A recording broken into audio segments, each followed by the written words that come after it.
en die muis. Die leeu was baie honger. Terwyl hy deur die lang gras loop, voel hy iets onder sy pote ritsel.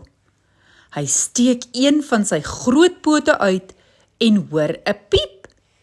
Dit was 'n klein muisie, wie se stert hy beet gehad het. "Laat my asseblief gaan, o groote leeu," kerm die klein muisie. "Ek is skaars 'n enkele mond vol vir jou. Ek beloof dat ek jou eendag sal kan help." Die leeu het gebrul van die lag. Die gedagte dat 'n klein muisie so 'n groot dier soos hy kan help, was vir hom so snaaks dat hy die muis laat gaan het. Hy sou in elk geval nie 'n ordentlike ete uitgemaak het nie, glimlag die leeu.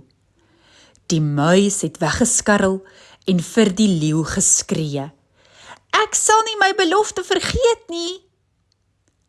'n klomp dae en nagte later, toe die leeu deur die lang gras loop, het hy skielik in 'n diep put geval.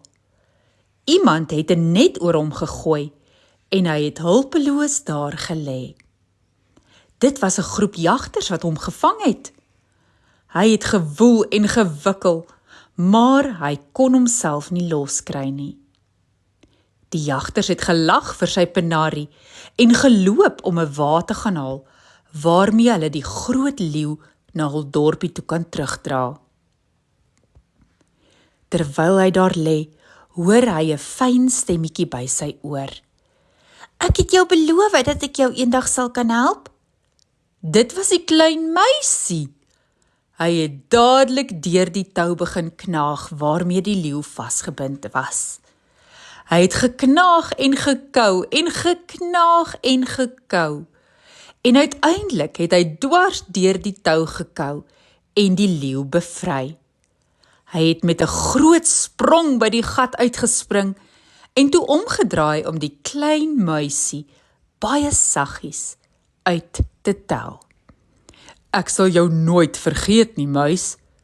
Dankie dat jy jou belofte onthou en my gered het," sê die groot leeu.